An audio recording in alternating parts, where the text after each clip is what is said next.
di masjid, di tempat yang mulia di sisi Allah Subhanahu wa taala, maka insyaallah Allah berikan kemenangan untuk kita.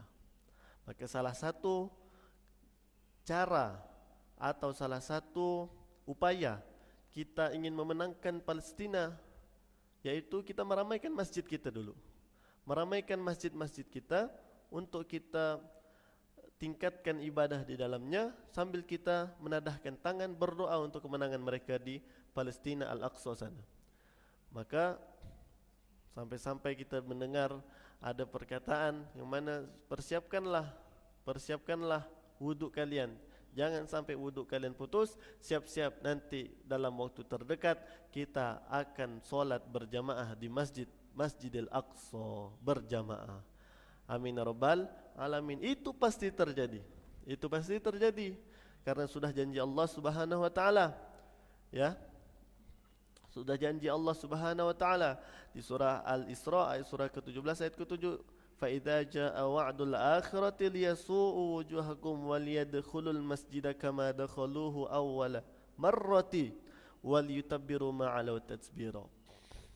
Ya, akan masuki masjid itu seperti kamu masukinya pertama kali. Maka hal kemenangan itu pasti terjadi, maka minimal kita untuk berkontribusi dengan kemenangan itu, kita tak henti-hentinya untuk memanjatkan doa kepada Allah. Minimal belum tentu kita yang melihat kemenangan itu, tapi bisa jadi anak cucu cicit kita yang akan datang, generasi yang akan datang, entah kapan waktunya, di mana tempatnya, kita itu pasti terjadi. Minimal dari kita sendiri untuk mulai melakukan atau mengusahakannya, mengupayakannya, insya Allah. Maka pada hari ini kita sedikit atau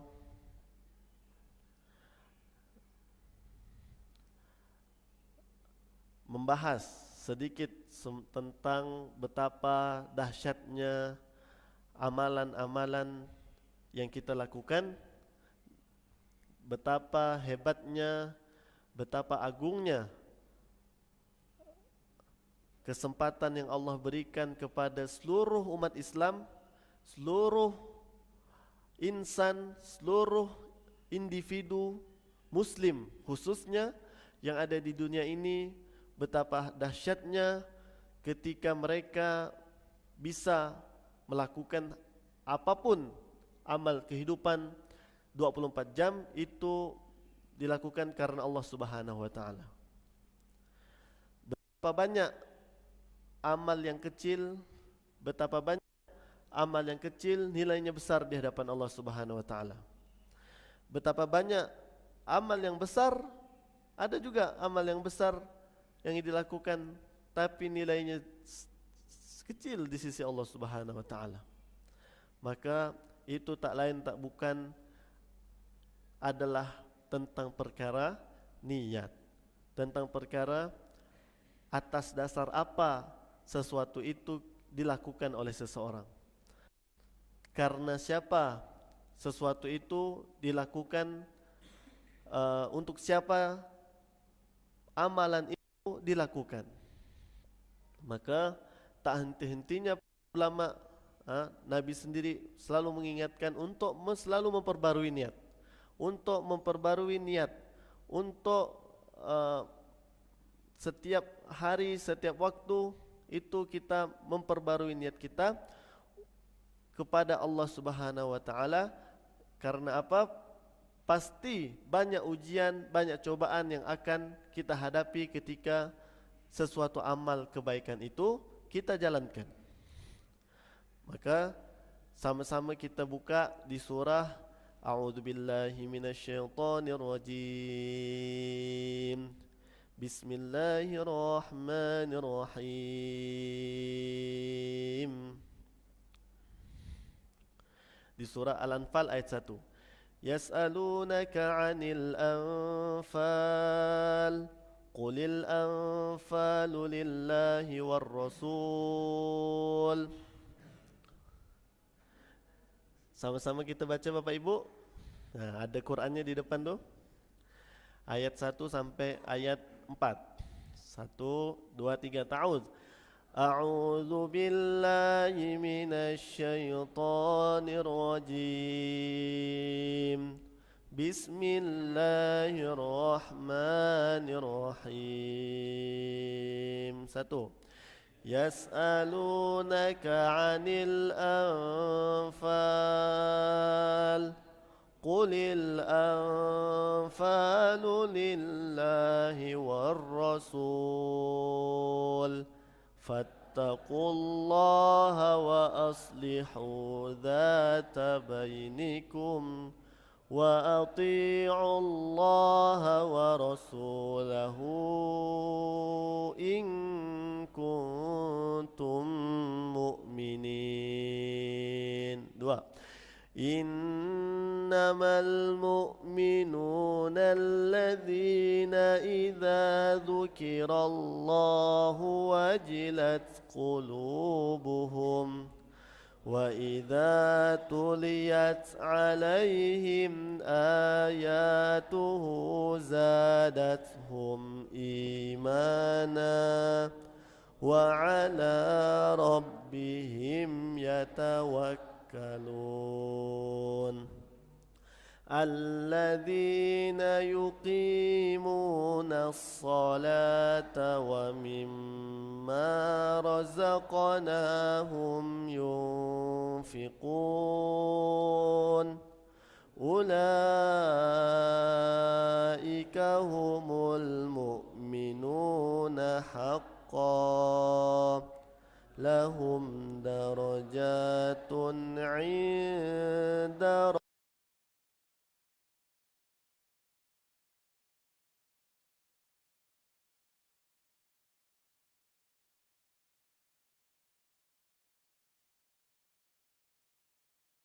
Harta rampasan perang. Qulil anfalu lillahi war rasul. Katakanlah harta rampasan perang itu milik Allah dan Rasul. Maka harus ada kesadaran dari kita semua bahwa apa yang kita miliki dari kita lahir sampai kita kembali kepada Allah, semua itu milik Allah Subhanahu wa taala. Apa yang kita miliki pada hari ini, apa yang kita tampak, apa yang kita dipinjamkan pada hari ini, hakikatnya itu milik Allah Subhanahu wa taala. Maka kata Allah, fattaqullaha wa aslihu dzata bainikum. Maka tugas kita, kata Allah, bertakwa kepada Allah dan kita perbaiki hubungan kita sesama manusia. Wa aslihu dzata bainikum wa ati'u Allah wa rasulahu, dan kita taati perintah Allah dan Rasulnya jika kalian orang beriman. Terusnya, innamal mu'minuna alladzina idza dzukirallahu wajilat qulubuhum. Maka orang-orang beriman, sesungguhnya orang-orang beriman yang dia benar ikhlas, yang dia benar niatnya tulus untuk bertakwa kepada Allah Subhanahu wa taala, idza dzukirallahu wajilat qulubuhum. Bergetar apabila dibacakan, disebut nama Allah Subhanahu wa taala. Kita niat apapun yang kita lakukan ini karena Allah. Dari pagi ini kita niat bangun subuh karena Allah. Mulai nanti ada yang mulai mau kerja, mau khidmat, mau ada tugas, dan juga niat karena Allah Subhanahu wa taala. Maka niat tersebut hendaklah tidak lepas dari perintah-perintah Allah yang telah Allah perintahkan kepada dia. Maka tak mungkin ketika orang itu telah berniat kepada Allah, ketika datang waktu salat dia mensegerakan salatnya kepada Allah Subhanahu wa taala. Tak mungkin ketika orang itu telah berniat kepada Allah dia melalaikan salatnya. Tak mungkin ketika orang itu bertugas atau melakukan suatu amalan kepada Allah, ketika ada panggilan Allah dia mensia-siakan. Maka di sini kita sama-sama belajar bahwa Al-Quran dan Sunnah Rasulullah SAW benar-benar ingin menguji kita atau ingin mendidik kita itu dimulai dari dasar sekali. Sebelum kita sebelum kita melakukan amalan A, B, C, D dan lain-lainnya, kita dididik dari dasar untuk apa? Memperbaiki niat kita benar-benar karena Allah Subhanahu wa taala. Innamal mu'minuna alladzina idza dzukirallahu wajilat qulubuhum wa idza tuliyat 'alaihim ayatuhu zadatuhum imana. Maka ketika niat itu telah benar, niat itu telah lurus, maka dia tak lepas dari yang namanya bersinggungan dengan ayat-ayat Allah Subhanahu wa taala. Wa 'ala rabbihim yatawakkalun. Maka selama kehidupannya 24 jam tersebut, ketika dia sudah niatkan tulus karena Allah Subhanahu wa taala, dia tetap hanya bertawakal kepada Allah Subhanahu wa taala.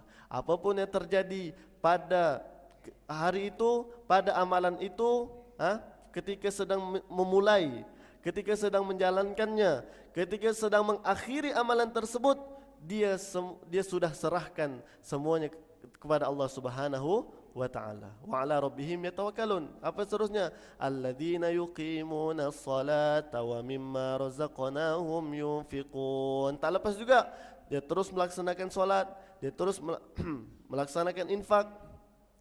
Maka apa ganjarannya dari Allah? Ulaika humul mu'minuna haqqan. Mereka itulah orang-orang yang beriman kepada Allah dengan sebenar-benarnya iman yang sebenar-benarnya. Apa ganjarannya dari Allah? Lahum darajatun 'inda rabbihim. Bagi mereka derajat yang tinggi di sisi Allah. Wa maghfiratun wa rizqun karim, dan ampunan serta rezeki yang mulia. Maka Bapak Ibu yang dirahmati Allah, kita minta sama Allah agar Allah semoga jadikan kita termasuk golongan surah Al-Anfal ayat keempat ini. Dalam 24 jam kita lakukan, dari bangun tidur sampai tidur kembali, kita tak lepas dari aktivitas-aktivitas kita, apapun itu kita niatkan sama Allah, dan juga kita tak lepas dari perintah-perintah Allah yang telah Allah perintahkan kepada kita. Kita tak pernah tinggalkan, kita tak pernah sia-siakan, insya-Allah. Karena hampir semua kitab karangan ulama, karangan para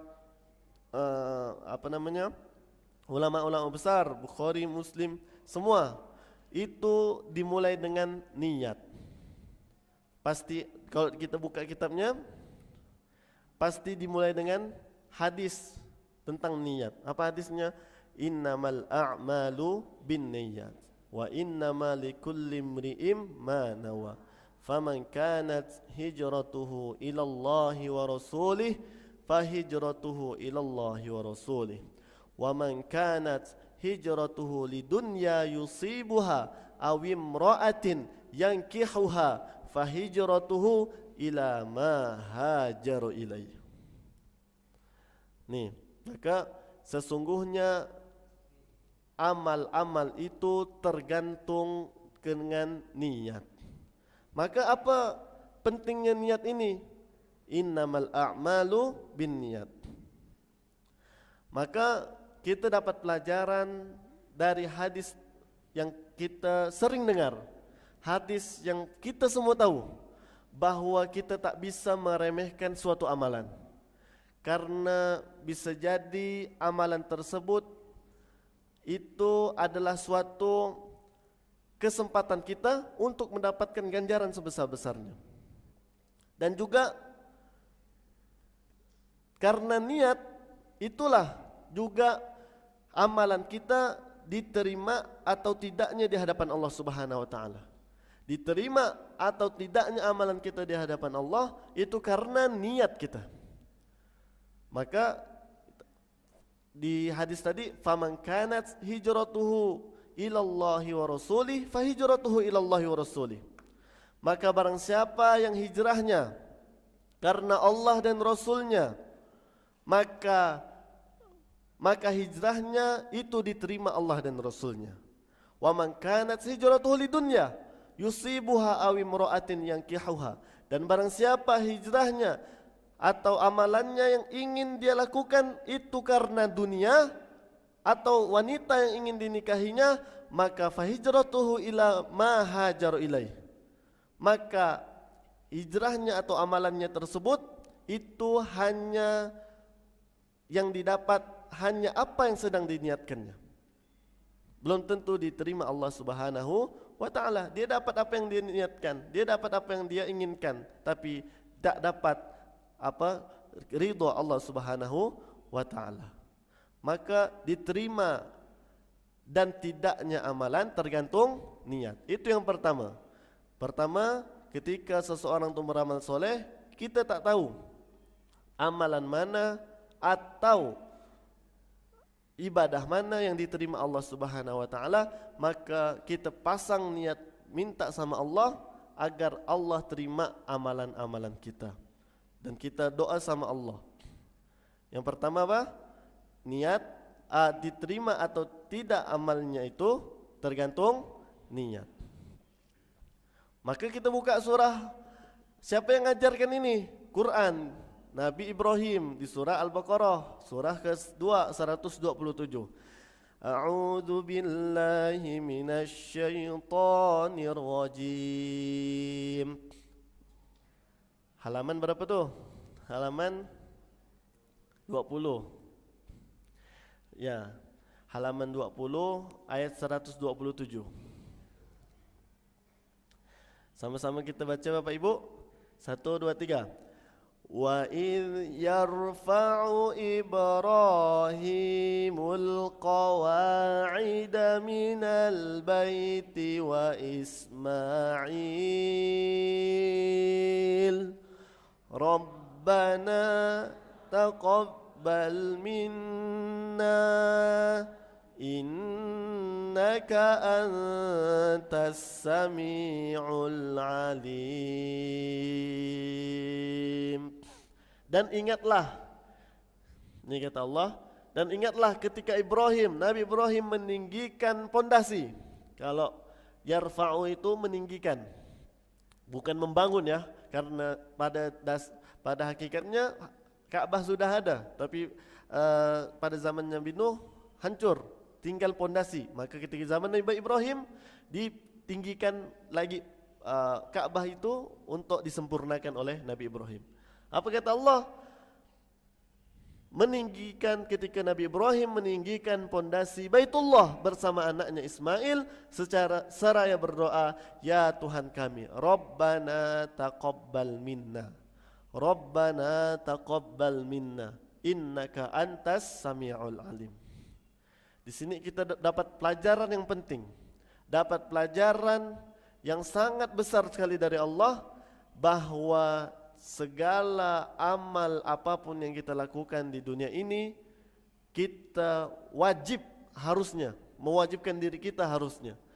Setelah kita belajar dari ayat ini, mewajibkan diri kita untuk kita minta Allah supaya terima amal ibadah kita. Sama-sama kita doa, Rabbana taqabbal minna innaka antas sami'ul alim. Bayangkan Bapak Ibu yang dirahmati Allah, seorang Nabi Ibrahim, beliau bapaknya para nabi, anaknya nabi semua, terus digelar sebagai bapaknya para nabi, terus sudah pasti termasuk ulul azmi, dijamin surga oleh Allah Subhanahu wa taala, hanya karena membangun Ka'bah, meninggikan pondasi Ka'bah, tapi masih berdoa minta supaya amalan tersebut atau aktivitas yang dilakukan untuk diterima di sisi Allah Subhanahu wa taala. Padahal yang suruh meninggikan siapa? Allah sendiri. Nah, maka kita minta sama Allah, apapun yang kita lakukan, dari bangun tidur sampai tidur kembali, kita muhasabah sama Allah agar semua yang kita lakukan itu kita minta sama Allah agar diterima di sisi Allah Subhanahu wa taala. Maka kita tak boleh sombong. Tak boleh sombong ketika kita sudah melakukan amal soleh. Tak boleh sombong ketika kita sudah banyak berjasa kepada banyak orang, karena belum tentu diterima di sisi Allah Subhanahu wa ta'ala. Maka bagaimana caranya? Kita minimal berdoa setiap kita solat, habis solat, setiap kita melakukan aktivitas amal soleh. Rabbana taqabbal minna, ya Allah terimalah amal ibadah kami. Ya Allah terimalah bacaan Quran kami. Ya Allah terimalah khidmat kami. Apa yang kami lakukan pada subuh ini ya, tahajud, bangun subuh, qobliyah kami, subuh kami, zikir kami, bahkan majlis ilmu ini pun kita minta sama Allah, kita semua dicatat oleh Allah sebagai kebaikan, yang mana kebaikan tersebut untuk Allah lindungi kita selama kita hidup dalam 24 jam ini. Kita minta sama Allah, Rabbana taqabbal minna innaka antas sami'ul alim. Sesungguhnya Engkau ya Allah Maha mendengar, Maha mengetahui. Ini dahsyatnya ketika kita berniat. Maka diterima tidaknya amalan tergantung niat. Yang kedua, besar kecil ganjaran tergantung niat.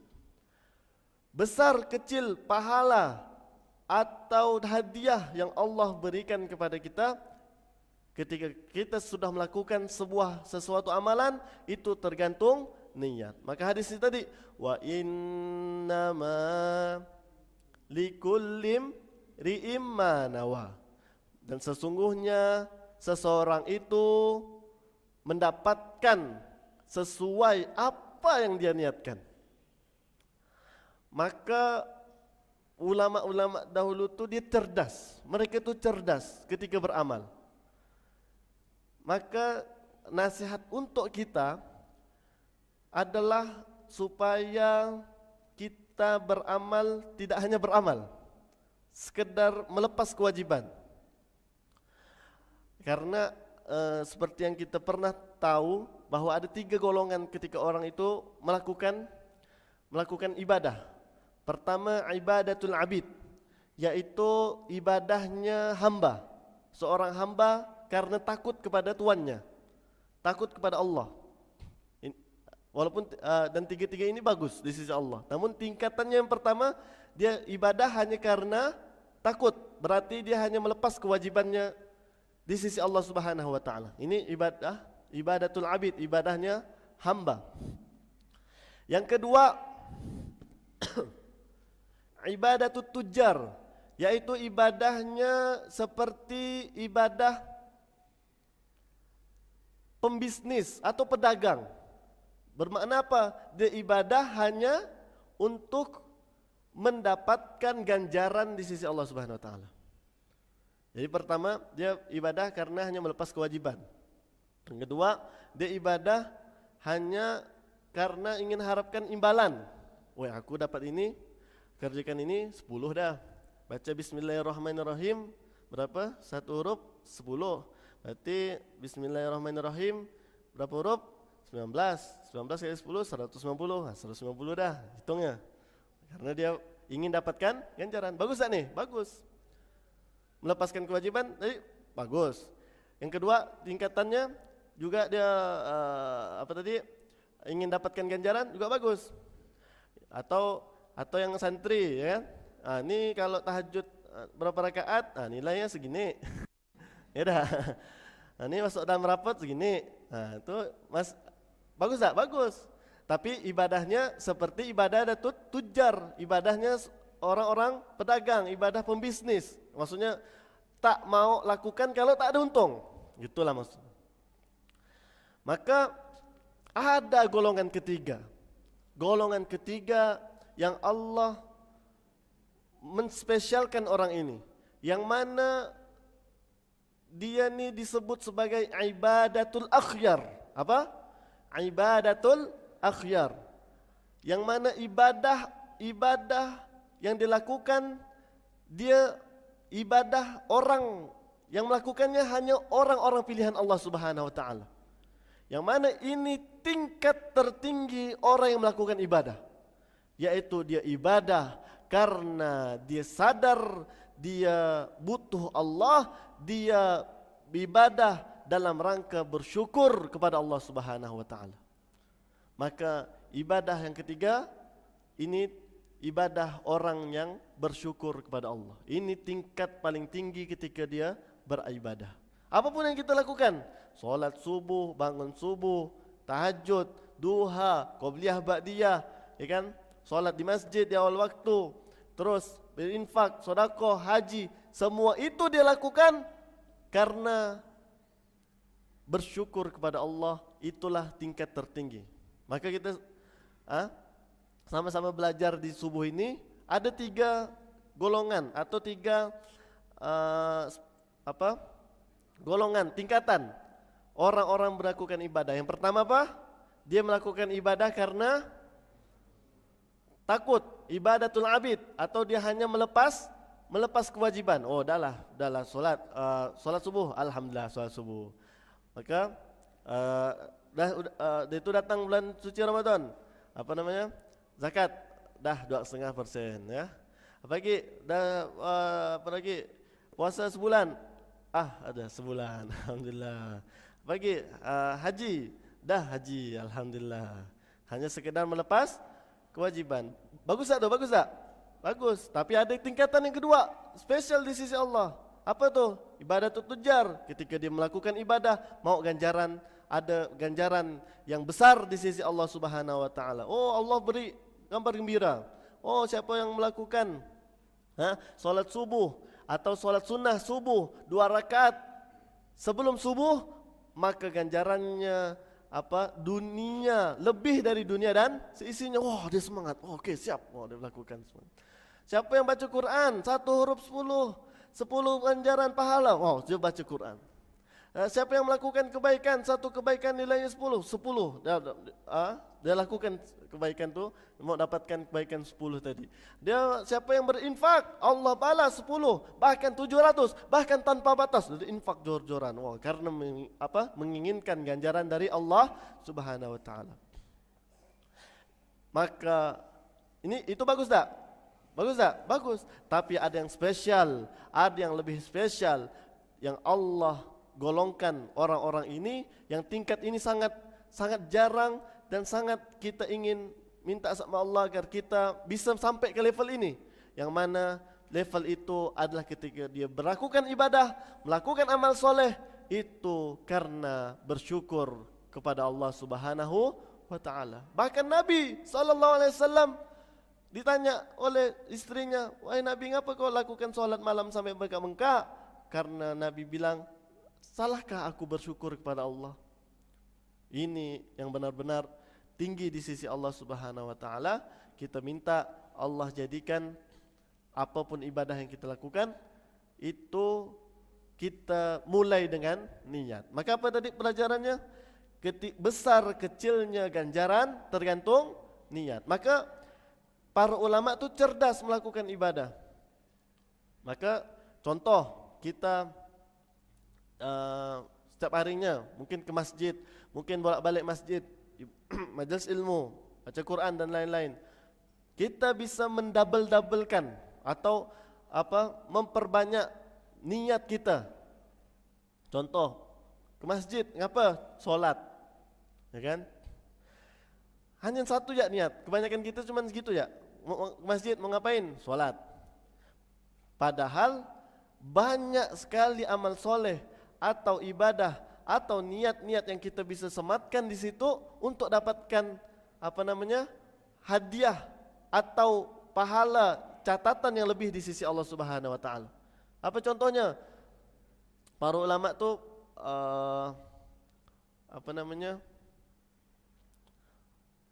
contoh kita pergi ke masjid, ya, untuk apa? Untuk solat. Untuk apa lagi? Mau silaturahmi, ketemu teman-teman, temu rekan-rekan. Mau apa lagi? Mau niat iktikaf di masjid. Mau apa lagi? Mau niatkan solat, mau niat solat di awal waktu. Mau apa lagi? Mau niat solat mau takbiratul ihram bersama imam. Banyak sekali yang bisa kita niatkan, yang kadang-kadang itu tak terlintas di hati kita, tak terucap di lisan kita. Dan juga bisa lagi bisa jadi kebiasaan kita mau bersih-bersih masjid, tambah lagi apa lagi mau betulkan parkir, sudah lagi ke masjid untuk betulkan parkir, mana lagi masjid betulkan sendal, apa lagi ke masjid mau negor anak yang nakal dan lain-lain, apa lagi ke masjid majlis ilmu, mana lagi masjid mau baca Quran, banyak sekali. Mau apa lagi ke masjid mau dengarkan majlis ilmu, terus mau amalkan, banyak sekali yang bisa kita tambahkan di niat-niat kita, yang itu dasarnya atas karena Allah Subhanahu wa Ta'ala. Maka besar kecil ganjaran atau hadiah yang akan kita dapatkan kelak itu tergantung niat kita. Maka ulama-ulama itu cerdas. Ada satu cerita ketika wallahu alam namanya muridnya Imam Malik. Itu ada satu murid tuh dia tiap hari bawa apa namanya nih? Gelas atau ngasih minum ke gurunya. Ya. Ngasih minum ke gurunya, ditanyalah, "Kau ni ngasih minum ni mau ngapa?" Mau ngasih minum ya Ustaz, katanya. Mau ngasih minum ya? Oh gitu katanya. Maka mau tak pahala lebih, katanya. Mau tak pahala yang lebih dahsyat? Maka niatkan ketika engkau ngantar minuman ini, ketika aku minum minuman yang engkau bawa, secara tidak langsung Allah kasih ilmu-ilmu yang ada pada gurumu ini. Ketika aku meminumnya, Allah kasih ilmu itu kepadamu. Ketika engkau bawa minum tersebut, ketika langkah-langkah yang engkau langkahkan, ya, itu menghapus dosa-dosamu yang masa lalu. Ketika engkau mengaduk-ngaduknya, yang mana aduk-aduk itu kau tambah zikir, engkau tambah selawat, engkau tambah doa lagi, ya Allah, semoga ini jadi keberkahan untuk guruku, ya Allah, ini jadi keberkahan untuk minuman yang kubuat ini bukan untuk siapa-siapa, ya Allah, ini karenamu, ya Allah, mau dapat keberkahan itu. Ketika dia ketika diajarkan begitu, yang mana semua murid yang lain pada sibuk belajar, ya, dia sibuk berkhidmat, sibuk melaksanakan melayani gurunya, dekat sama gurunya, dia tak nulis, dia tak fokus, maksudnya banyak khidmatnya lah pada gurunya. Maka diceritakan pada waktu itu, setelah Imam Malik wafat, murid tersebut yang buat minumannya itu menjadi ulama terbesar setelahnya Imam Malik. Maka jangan pernah sia-siakan, jangan pernah meremehkan niat di dalam suatu amal.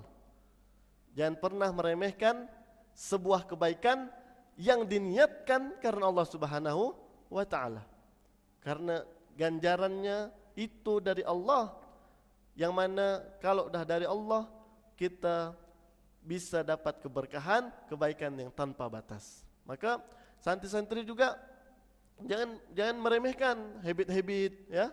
Habit-habit yang kita lakukan tuh, itu benar-benar tuh niatkan, ya Allah, aku sholat duha 2 rakaat nih. Biasa berapa rakaat? 12. 2 rakaat nih, ya Allah, bismillah, ya kan? Niatkan, ya Allah, semoga 2 rakaat yang aku lakukan ini mudah, setelah ini bisa hafal 2 juz. Amin. Terus apalagi 4 rakaat 4 juz, 12 rakaat 12 juz. Dah besok 30 juz selesai. Alhamdulillah ganjarannya. Ya, walaupun hafalannya belum tentu. Minimal kita sudah niat, kita lakukan amal soleh kita sesuai kebutuhan kita waktu itu. Ya Allah, aku ni butuh. Hafalanku ni lambat.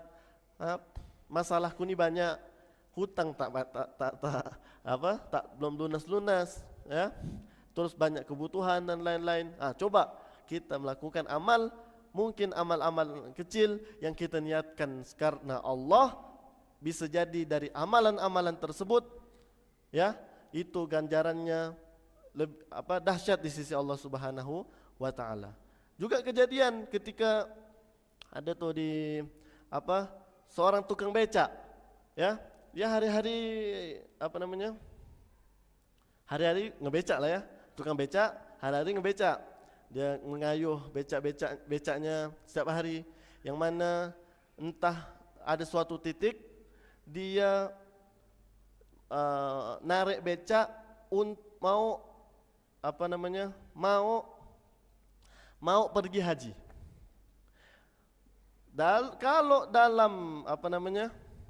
Kalau dalam pikiran manusia, logika manusia, butuh berapa tahun, berapa juta, berapa ratus tahun penghasilan becak untuk bisa menaikkan dia ke haji. Maka apa amalannya? Dia setiap dia narik becak, dia niatkan karena Allah, dan ada waktu khusus. Sudahlah dia niatkan karena Allah, ada waktu khusus. Ketika setiap hari Jumat dia niatkan sama Allah, ya Allah, ketika ada orang mau narik di hari Jumat ni, aku gratiskan. Aku tak mau bayaran. Jadi setiap hari Jumat dia gratiskan, khusus hari Jumat ni dia tak mau diminta bayaran atau tak mau dikasih bayaran. Maka tibalah suatu saat ada orang kaya, orang yang mungkin dia punya travel, atau dia mungkin orang yang Allah beri kemampuan, yang mana orang kaya ni dia narik sama orang tersebut, tukang becak tu, pada hari Jumat. Dan dahsyatnya ketika orang tu sudah sampai tujuan dan terus orang kaya itu mau bayar, mungkin orang kaya itu bosan ya, dia pakai Grab, Alphard, helikopter, dia mau coba becak, ya kan? Mau coba becak. Kalau kita ni udah itu mau coba helikopter, ya kan? Maka orang kaya ni ketika sudah mau bayar tak mau. Kenapa? Aku sudah berazam sama Allah, ketika hari Jumat khusus, siapapun itu, orang kaya, orang miskin, pejabat, orang biasa, aku gratiskan becak aku untuk ditarik kemanapun. Maka qadarullah, orang yang kaya tadi itu sedang mencari ada rezeki pada dia untuk mencari kasih orang untuk berangkat haji. Maka disitulah ada Allah yang bekerja, Allah yang menyampaikan niat tukang becak itu. Kita tak lihat orang kayanya, kita tak lihat harta yang ada pada orang kaya tersebut, tidak. Tapi kita lihat Allah yang kirim orang kaya tersebut untuk menyampaikan, menjadi wasilah bisa hajinya tukang becak yang hanya menarik becak, yang penghasilannya belum tentu bisa untuk haji, tapi Allah bisa selesaikan, Allah bisa sampaikan niatnya untuk haji hanya karena dia punya amalan yang dia niatkan karena Allah Subhanahu wa taala. Innama amruhu idza arada syai'an ay yaqula lahu kun fayakun. Kun fayakun. Apapun yang kita inginkan pada hari ini, apa yang pun kita hajatkan pada hari ini, apapun yang kita punya problem, persoalan pada hari ini, kita minta sama Allah, Allah punya sejuta tanpa batas jalan untuk menyelesaikan persoalan kita. Allah punya sejuta, punya cara tanpa batas untuk menyelesaikan hajat-hajat kita. Karena niat kita sama Allah Subhanahu wa taala. Yang ketiga, ringan berat suatu amalan itu juga tergantung niat. Kalau niatnya hanya tadi melepaskan kewajiban, lepas 4 rakaat selesai. Yang pertama apa tadi? Diterima tidaknya amalan tergantung niat. Terus besar kecilnya ganjaran tergantung niat. Yang ketiga, ringan berat suatu amalan tergantung niat. Maka kalau niatnya sudah ikhlas karena Allah Subhanahu wa taala, maka apapun amalan yang dilakukan itu dilakukan dengan senang hati, bahagia.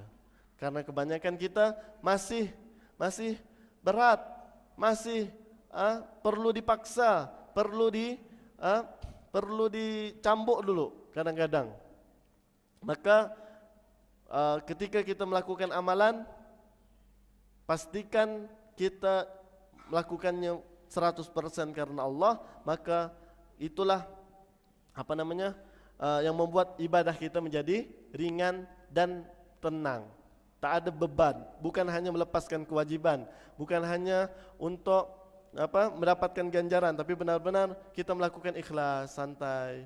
Habit contohnya, apapun yang kita lakukan suatu dalam 24 jam, kalau kita hanya karena untuk melepaskan kewajiban, oh ini belum checklist, ini belum ngejus, kalau udah checklist, belum nih, aduh gimana nih, akhirnya beban. Kalau kita sudah manajemen, kalau kita sudah lakukan, kita atur sedemikian rupa, insyaAllah semua itu mudah di sisi Allah Subhanahu wa ta'ala.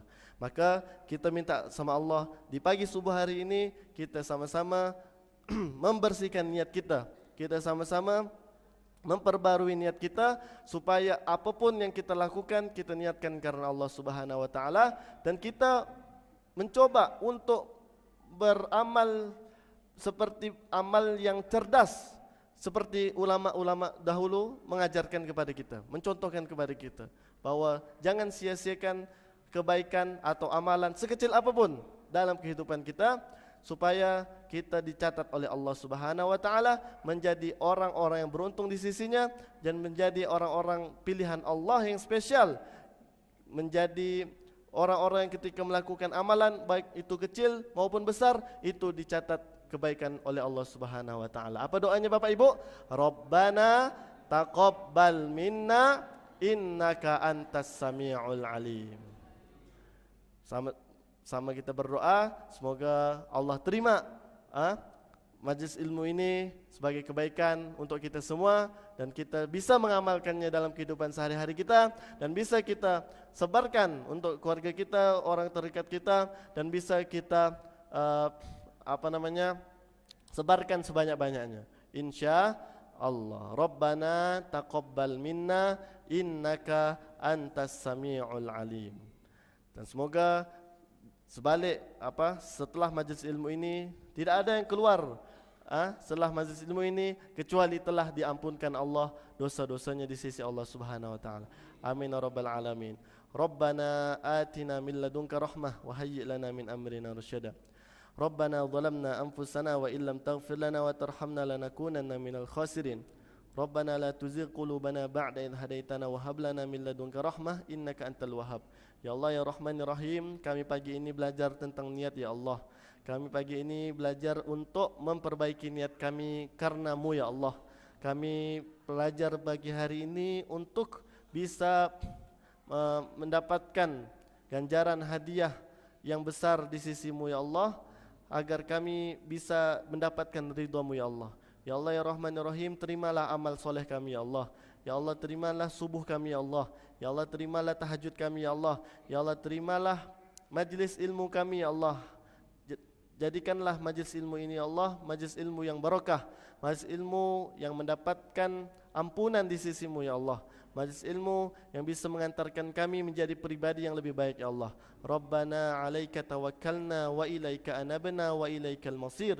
Rabbana taqabbal minna innaka antas sami'ul alim wa tub 'alaina ya maulana innaka antat tawwabur rahim. Rabbana atina fid dunya hasanah wa fil akhirati hasanah wa qina adzabannar. Sallallahu alaihi sayyidina Muhammad wa ala alihi wasallam. Alhamdulillahirabbil alamin.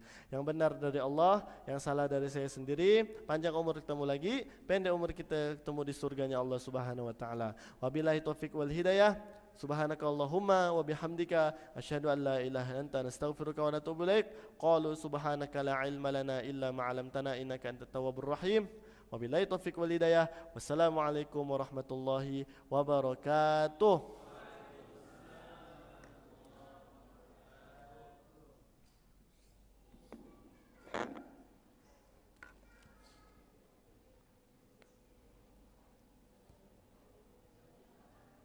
Alhamdulillah.